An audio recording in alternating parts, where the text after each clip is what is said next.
बारिनि माने सुखि दुखि पार्ट 1 आरो दुखि सुखि पार्ट 1 आरो दुखि सुखि पार्ट 2 आव जों दंफैयो।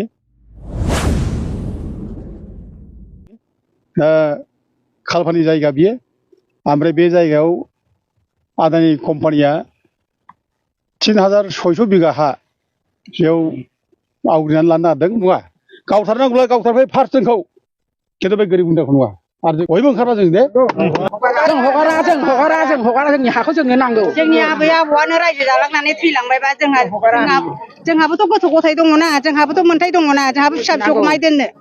बिसोर जुदि कम्पानिखौ लाबोनानै दोनफैयोबा जों साख्रि बाख्रि जों मोननो हानाय नङा। जोंनो नांगौ जोंनि हाखौ। जों गोदोनिफ्रायनो रायजो जाबाय आरो गथ' गथाय बांगोन बबाव दोननो, जोंनो नांगौ जोंनि हाखौ जों हगारा। 1600 बिगा हाखौ जों बोरै हगारनो, जों बाहाय खुनु पद्दाय हगारनो हाया बे हाखौ। खारन जोंहा जेनारेशननि खोथाखौसो जों सिन्था खालामदों। जोंहा बहुद फिउचार जेनारेशननि खोथा दङ। बे जेनारेशननि थाखाय जोंनो हा नांगौ जानानै फैगोन। खारन दिनै मोनसे खोथाखौ स्पस्ट जे जोंखौहाय ओरैनोबा हा एलटमेन्टखौनो होआ सरकारा। जोंखौ मोनसे षड़यन्त्र बानायदों जाहाथे आदानि कम्पानिखौ लाबोनानै जोंनि बे गरिब गुन्द्रा न'खर, जों जे बर' मानसिफ्रा रायजो राजाफ्रा बाहाय थानायखौ दखल खालामनायनि मोनसे सेस्था, बे बिराद अपसेस्था, माने बेखौ जोंखौ धंस खालामनायनि पद बियो। जों बेखौ खुनु पद्दाय मानिनाय नङा आरोखि। खुलुमबाय। गिबियाव पिटांकि ब्लग इउटुब चेनेलनिफ्राय रायजो राजा बयनिसिमबो गोजोननाय बावहरनाय जाबाय। रायजोफोर, दिनै आङो गोदान मोनसे भिडिअ लानानै फैबावनाय जाबाय नोंसोरजों सावरायनो थाखाय। नोंथांमोना नुखादों जे जोंनि बर'नि गेजेरावहाय बयनिफ्रायबो देरसिन बड'फा उपेन्द्रनाथ ब्रह्म सारनि मुसुखाखौहाय दिल्लीनि मोनसे बयजोंबो मिथिजानाय कैलाश कल'नि बे सेन्टार जायगायावहाय बानायनानै दोनबाय। 9 फुट गोजौ मुसुखा, बेखौहाय नैबे बोहैथि दाननिनो 1 मे अक्ट' खालार खालि बेयावहाय बानायनानै दोननायखौ जोङो नुनो मोनदों।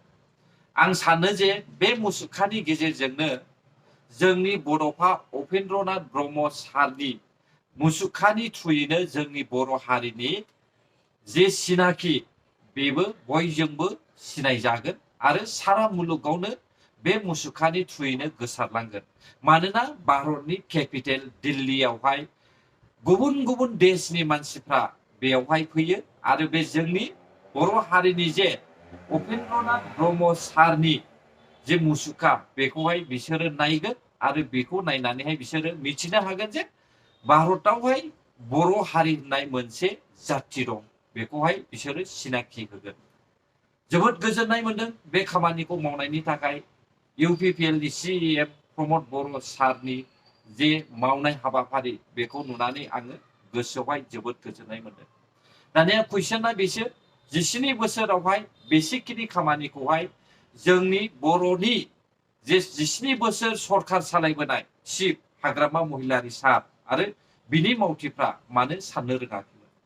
बे खम समनि गेजेरावनो एसेबां गिदिर खामानिखौहाय माब्रै इउपिपिएल सरकारा मावनो हाखो, आं बेखौसो आसरित मोनदों।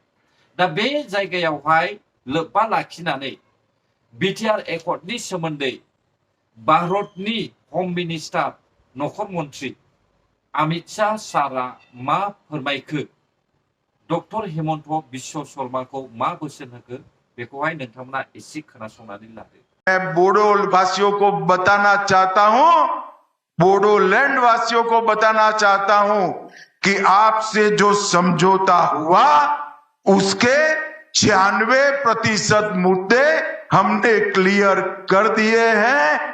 और हेमंत जी यहां बैठे हैं।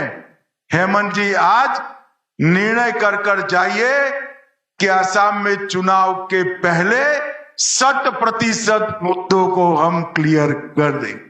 ये नरेंद्र मोदी सरकार का, ये भारतीय जनता पार्टी की सरकार का एक बहुत बड़ा भेंट है असम के लोग, नॉर्थ ईस्ट के लोग।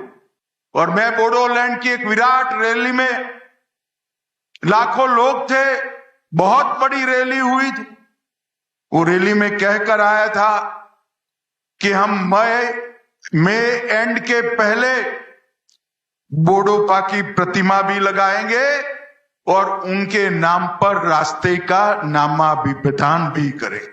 और आज 1 मई को उनकी पुण्यतिथि के दिन, अभी मई समाप्त भी नहीं हुआ है, और ये वादा हमारा आज पूरा हो चुका है।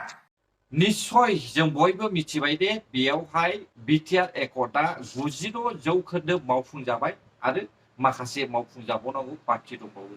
दा बे खामानिखौहाय आसाम इलेक्शननि सिगां बेखौहाय मावफुंनानै होनांगौ होननानै दिनै हम मिनिस्टार अमित शाह सारा आसामनि chief minister doctor Himanta Biswa Sarma सारखौहाय थांखिनानैहाय बोसोन होबाय। नेनानै थादो रायजोफोर, बे खामानिखौहाय मावफुङो ना मावफुङा? 100 जौखोन्दो मावफुंनांगौ होननानै क्लियारलि ससियेल मिडिया आरो बे प्रग्रामनि थ्रुयैहाय भारतनि केपिटेलावहाय बिथाङा बाहागो लाफानानैहाय बर' हारिजोंहाय थाफानानै बे बाथ्राखौ बुंबाय। दा बे बाथ्राखौहाय आसामनि chief minister doctor Himanta Biswa शर्मानि सायाव जोङो भरोसा लाखिबाय, बिथाङा निश्चय मावफुंनानै होगोन। मावनांगौ बाखिया जाहैबाय एनडिएफबिफोरनि जेंना। दा बिथांमोननि जेंनाया सुस्रांजाब्लानो बिटिआर एकर्डआ 100 जौखोन्दो साक्सेसफुल जाबाय होननानै जोङो बुंनो हायो। रायजोफोर दानिया फैदो अपोजिशन पार्टिफोरनि हेंथा होनायनि सायाव। ओरै नोंथांमोना नुदों दावराव देख्रेब अमर सिंह ब्रह्म, बनजित मन्जिल आरो लोगोसे ट्राइबेल संघनि सासे सुबुं।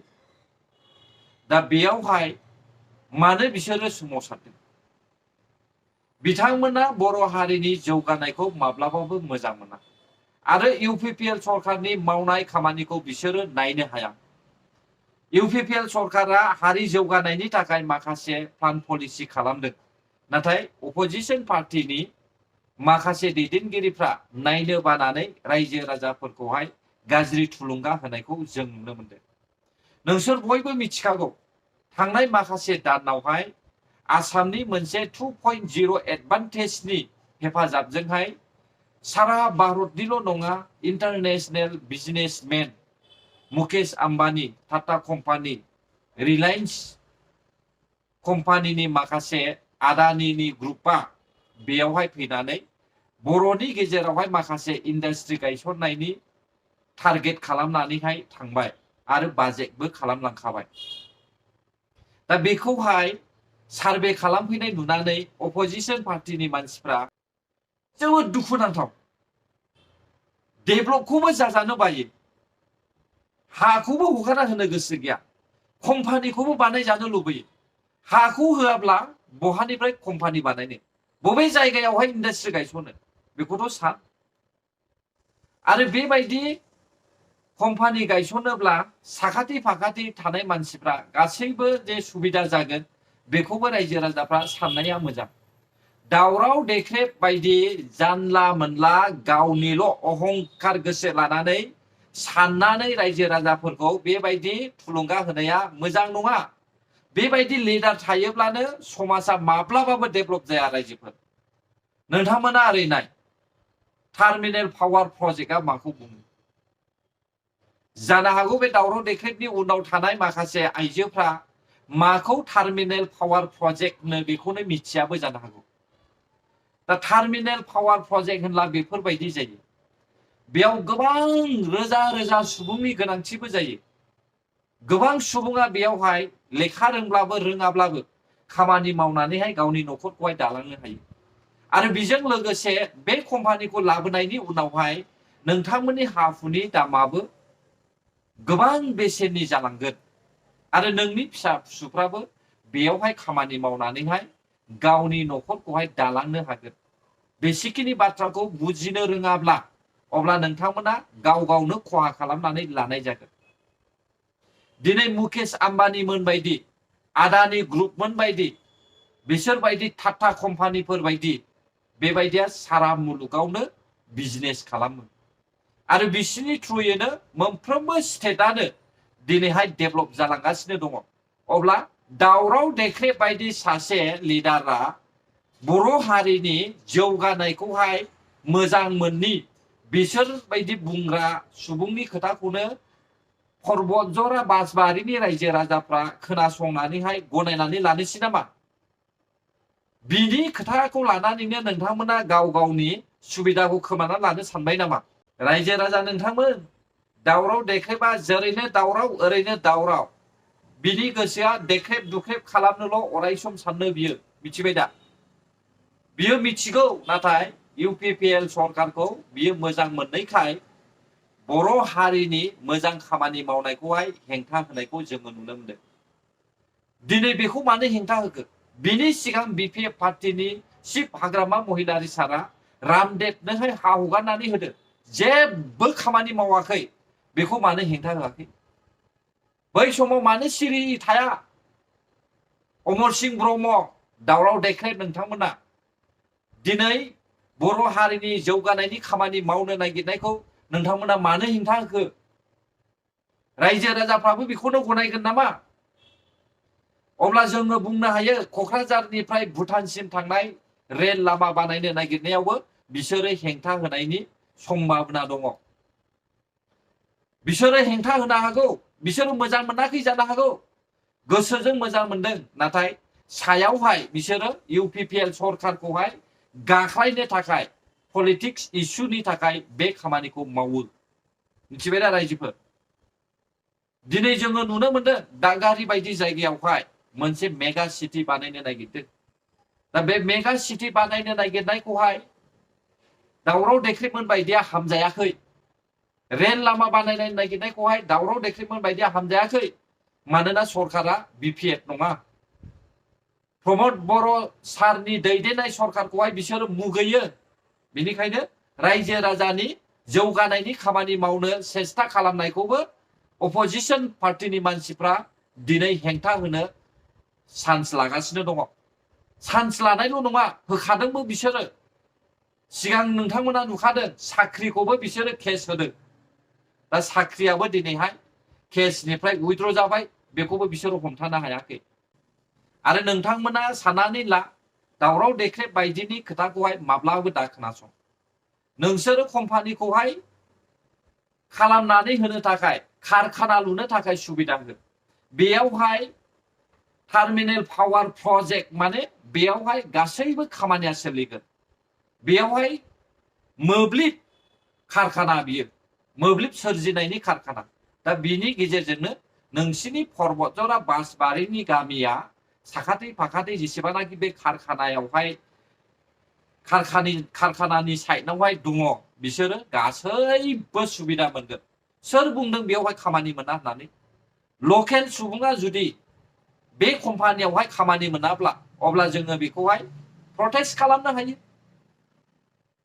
बयनिफ्रायबो बांसिन लकेल सुबुंहा राइट दङ बे जायगायावहाय कम्पानि लुनाय लोगो लोगो कारखाना बानायनाय लोगो लोगो साखाथि फाखाथिनि मानसिया बेयावहाय खामानि मावनो थाखाय राइट दङ बेखौहाय दावराव देख्रेबमोना मिथियो नाथाय मोनथियै बायदि सरकारखौहाय हेंथा होनो थाखाय बेफोर बाथ्राखौहाय बुङो रायजोफोर एसे बुजिना लानायाबो मोजां दिनै जोंनि बर'नि लाइमोन सेंग्रा सिख्लाफ्रा आधा सदा लेखा फरा फरायनानैहाय गामियाव खामानि गैयिनि थाखाय गुबुन गुबुन देशआव फैनानैहाय थाइसे थाइनै रां आरजिफैयो दा बेफोर थासारिखौहाय बेफोरबायदि जाथायखौहाय गैया खालामनो थाखाय बिटिआरनि CM प्रमद बर' सारा दिनैहाय मोनसेनि उनाव मोनसे प्लान पलिसि खालामगासिनो दङ दा बेखौ नायनो बानानै अपोजिशन पार्टीनि मानसिफ्रा माब्रै सरकारखौ गाख्लायनो हागोन रायजो राजानि सिगाङावहाय माब्रै दायनिगिरि खालामनो हागोन बेखौहाय अराय सम सेस्था खालामनो रायजोफोर